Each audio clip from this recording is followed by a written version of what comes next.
Thank you for joining me on another episode of She Leads Now podcast, where we help career and entrepreneurial women gain the tools to develop a success mindset, create winning strategies, build collaborative relationships, and take bold action towards creating impact and fulfillment in their lives and careers. I'm your host, Sabine Gideon, and I'm on a mission to awaken and activate women and emerging leaders so they can tap into their innate leadership ability, elevate their influence, and create the impact they were destined to make.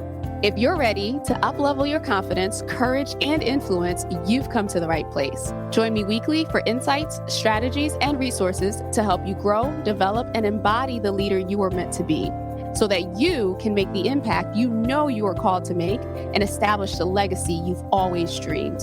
The world eagerly awaits the emergence of your brilliance, impact, and influence. So with that, let's dive into this week's episode.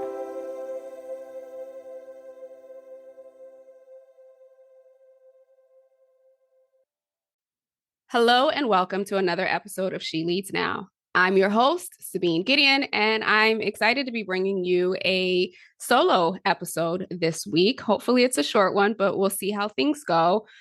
Just wanted to bring actually for this week a couple of quick announcements and heads up to those of you who are listeners of the show. So if you are tuning in for the very first time, welcome. I'm happy to have you here and joining us. And for those of you who have been here for a while, thank you for tuning in this week. I appreciate having you here.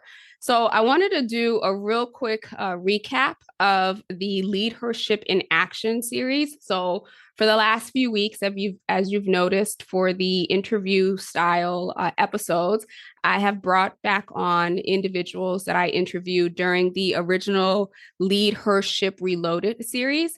And the reason for that was obviously because I released the book with that same title based on our conversations.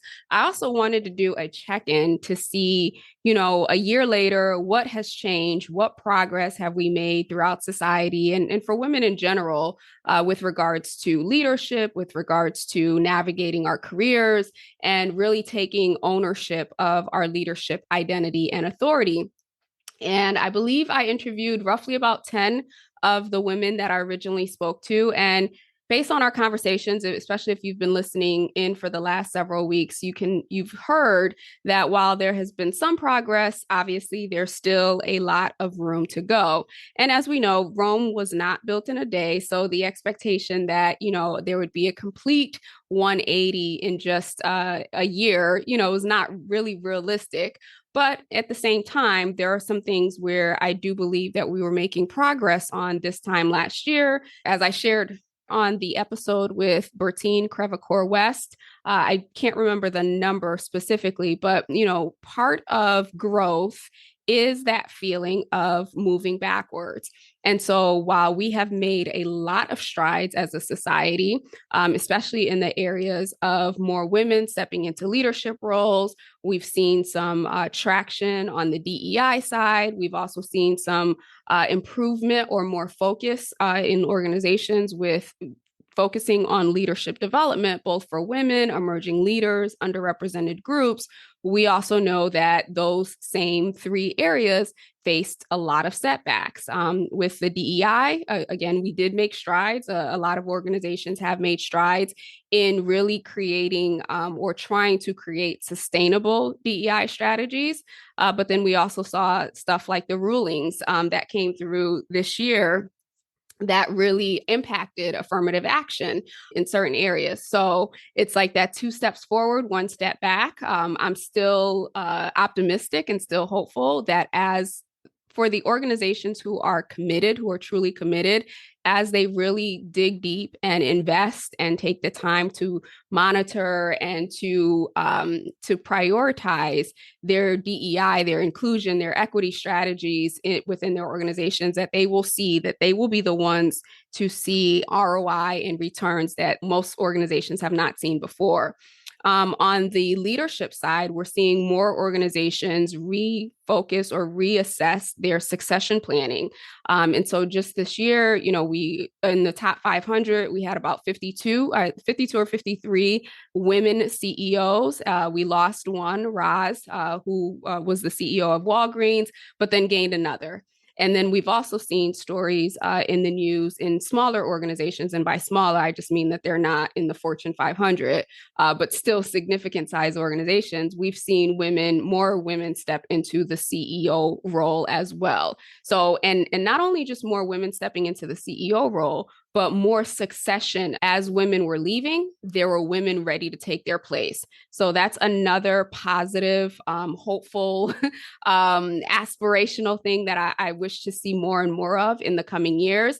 And then lastly, as it relates to the structured leadership development at all levels in organizations, I mentioned in my book, based on my conversation with Hema Crockett, about this whole democratized leadership philosophy. And we're starting to see more and more of that within organizations, but more importantly, more and more organizations are investing in coaching, are investing in development, moving beyond just the well-being, but the skill building around leadership for first-time managers. I've personally been working with some organizations through their DEI functions to provide leadership development to the ERG leaders, individuals who are obviously leading entire, committees or groups, if you will, on the side of their regular day-to-day job. They are now getting additional leadership development, additional skill building to help them improve, not just as leaders within the DEI function, but also leaders across the organization. So that's another place where, again, small strides, but still strides nonetheless. So I was excited to have these conversations with these women. If you haven't already checked back, I believe it's episode 79 through about 90. And there's a couple of solo ones sprinkled in there, but you can go back, you can listen, you can hear what's changed, where do we still have room, and also what's ahead for 2024. Based on the conversations, it sounds like, there's going to be a lot more focus on DEI just differently. So rather than, let's just get all of the underrepresented groups in from a attraction perspective, how do we really build out strong engagement programs and strategies that allow those who are in underrepresented groups that are in the organization feel like this is the place that they want to work. I was reading an article not too long ago. It surveyed, I think McKinsey did it. It surveyed several, Fortune 500 CHROs and asked them, what were they seeing as like the big priorities for 2024? And on the good side, the priority is around hiring.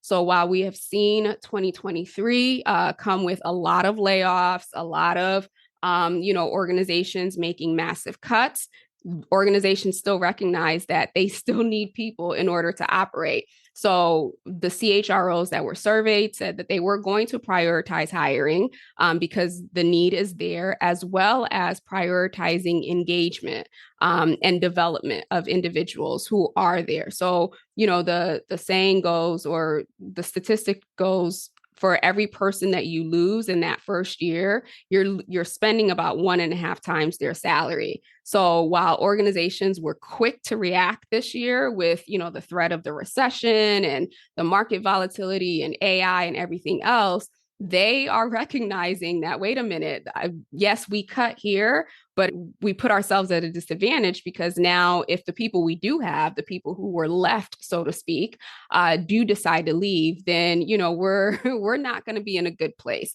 So that's positive and hopeful to know.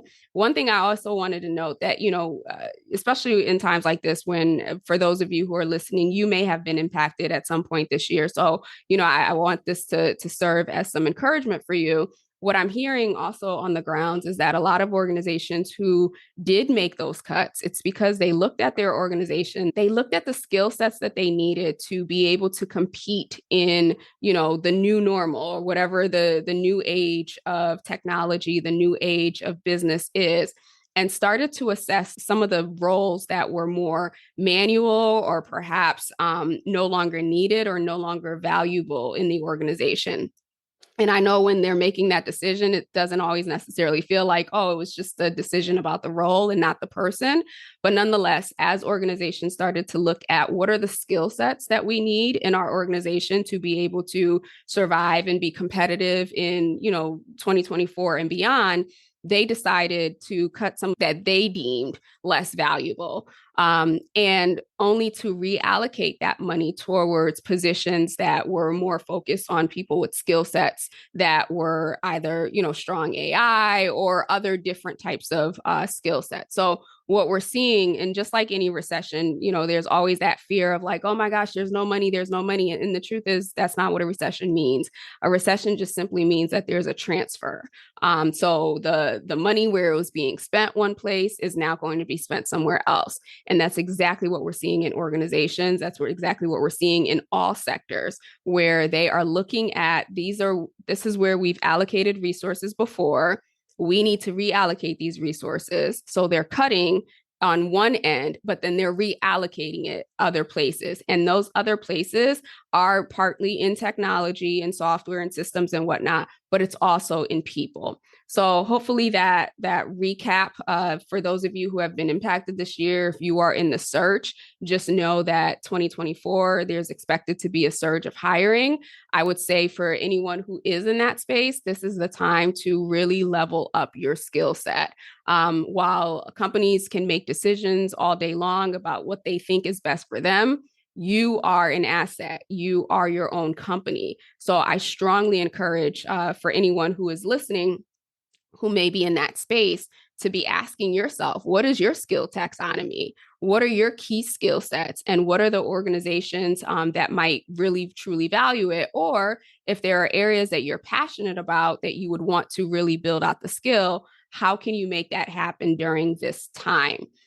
This also impacts those who are in the entrepreneurial space, especially if you service organizations, right? That means that if you are in the professional coaching and development, like I am, if you are in training, if you offer any type of service, even if it's well-being, whatever it is, organizations are really digging down in trying to create engagement and retention for their employees. So if you have a product or if you have a service that can help support these organizations do that, because they recognize the cost is great in losing the people that they have retained. This is a perfect time to start looking at your business model, the services that you offer, and how can you leverage those services to support the organizations, to support the employees within the organization so that they can continue to retain their jobs and grow in their jobs as well. So that's what I have for you. If you haven't had a chance to listen to those episodes, I encourage you to go ahead and do so. If you haven't had a chance to grab the book, LeadHership Reloaded, which was published earlier this fall, please feel free to do so on Amazon. I will include the link in the show notes, so be sure to check that out. Or you can just search my name, Sabine Gideon, and it will come up. So it's available in paperback and Kindle right now. I do have plans to put it on Audible. I had to put those plans to the back burner to focus on some other things, which I'm going to share a little bit with you. One other thing that I wanted to share is that we are coming up on our 1-year anniversary. And I think I did share this earlier, but I need to repeat it. So we are coming up on our 2-year anniversary, 2-year anniversary in January.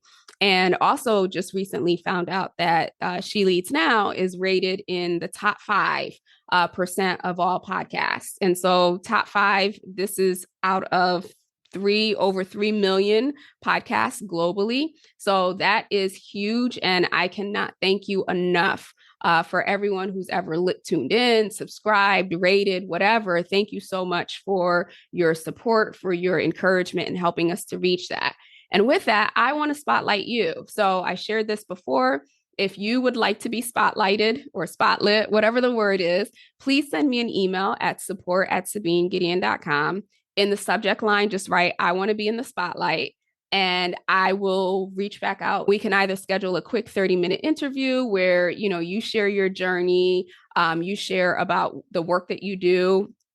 Or if you're in business, you can share about your products and your services. But the point is, I know that we could not have gotten to over 5,000 downloads and in the top 5% without your support and without your listenership. And I want to use the anniversary month as a way to spotlight you. And if you're not comfortable being on the podcast itself, you can do a quick Q&A, and I will read it off and still highlight you. So send me an email to support@SabineGideon.com. Subject line, I want to be in the spotlight, and I will be happy to spotlight you. Now, the caveat to that is I only have 5 spots because there are only 5 Wednesdays in January. So it's a first come, first serve. Please don't delay so that we can get this information out. And ideally, I would like to have all of the submissions in by the 30th of December. So that only leaves about 2.5 weeks or so for you to submit that. Otherwise, I don't want to. I don't want to rush things once we start rolling for production in January. So I look forward to seeing your emails, and I look forward to spotlighting you. And then the second to the last thing that I have for you is as it relates to the anniversary of the podcast, some changes are coming. So I'm going to give you a sneak peek. I've actually been doing a lot of work with regards to planning for the business. As you know, if you've been listening this year, you know that I've gone through some major personal transformations myself. The business has gone through transformations, and I really feel like this coming year is a year in which everything is aligning. And so that's my word of the year for 2024, alignment. And actually, next week, I'm going to do an episode where I walk you through this process that I use with my clients to help them determine their word of the year. If you haven't already done it before, or if you've just, usually wake up on the first and just ask yourself, well, what am I feeling? You can be a little bit more strategic and intentional using this process. So I will share that with you nonetheless, because my word of the year is alignment. I realize that, week after week, I come on with amazing powerhouses and we talk all things business, all things organization, all things career, which is great. This is what the podcast was originally created to do. However, as I've evolved and as I've transformed, I realize that I can support you all in a much greater capacity, similar to what I do with my one-on-one clients. My coaching approach is very holistic with the people that I coach with one-on-one. And so I want to make sure that alignment or that through line is evident in everything that I produce and everything that I put out there, in every way that I support other people. So that means that She Leads Now is going to expand beyond just career and business and organizations to really look at who we are holistically as women and where we need support. And so I call it the 7 dimensions of wealth, if you will, and wealth not being attached to just money. Because if you think about it as in our being, we are the dimensions that make us who we are emotional, mental, physical, spiritual, and relational or social, if you want to define it that way. I add in financial and generational. So in the coming year, I plan to ensure that the content is a lot more broader and services every aspect of who we are. If you've heard me say it before, how we do things one way is how we do things every way. And when there are inconsistencies, when there is lack, when there are gaps in one part of our life, trust and believe it's going to show up in the other places. So I want to be able to support those who listen on a weekly basis in feeding your mind, feeding your soul, feeding your bank account, feeding every part of you on a week-to-week basis. So be on the lookout for that. And She Leads Now is also getting a new name. I won't release that just yet. I will release that at the top of the year, but wanted to give you the heads up so that the name of the show aligns with what we're going to focus on. And also, if people are searching for what we talk about on a week-to-week basis, it'll be easier for them to find it. So that's what I have for you in terms of just a recap of 2023, updates for 2024. One key thing that I will leave you with is I have not talked about this enough, and I plan on doing just a separate, really short episode to walk through it. But She Leads Network, which is the network that I founded back in 2021, is open for enrollment. And so She Leads Network is meant to be a space where ambitious, impact-driven, growth-minded women come together, we collaborate, we have community and coaching. So there's a lot of components included in being a member of She Leads Network, including monthly training, peer-to-peer coaching, Q&A and office hours, a on-demand learning portal. And so it's really me taking all that I do with my one-on-one clients on a regular basis and have been doing for the past 5 years in putting it into the space where I can serve more people. And I think I've shared this before, my desire is to serve as many women as I can. And my capacity to support everyone on a one-on-one basis, as you can imagine, is very, very limited. So I've taken everything that I've learned, everything that I've used, everything that has been successful with prior clients, and I've packaged it into She Leads Network for those who will join. Now, it's not just a regular networking group where, you come together, we sit on Zoom and we call it a day. It is meant to help you build the skills, help you build the confidence that you need, build your social capital, build your capacity to impact the areas in which you have influence over. And so you can learn more about it at sheleadsnetwork.com. All of the details, I've updated the website, so all of the details are on the page. I am currently enrolling. The goal is to have our first meeting at the top of January, so the second week of January. So check it out. If you have questions, of course, please feel free to reach out to me. I'm happy to answer your questions, but I would love to have those of you who are listening be part of this new launch, or relaunch, I should say, so that we can continue to build, we can continue to grow, we can continue to collaborate and affect change as we have been doing on a broader scale, leveraging each other's resources and networks. So again, She Leads Network enrollment is now open. There are two plan options. And again, you'll see all this on the website, and I'll do a separate episode next week just for that. So with that, I will leave you. Have a wonderful rest of the week. I will talk with you soon. Take care. Thank you for tuning in to another episode of She Leads Now. If you found today's episode helpful or got a piece of insight that you plan to implement in your business or organization, I would love to hear from you. Connect with me on LinkedIn at Sabine Gideon, that's my handle, and send me a private message. Or feel free to go ahead and leave a review on either Apple or Spotify. I also invite you to share this episode with anyone in your network who you think might benefit from this content. Lastly, be sure to check the show notes and the description below for links to resources, including relevant downloads, articles, and any upcoming training. Until we chat again, have a blessed and powerful week.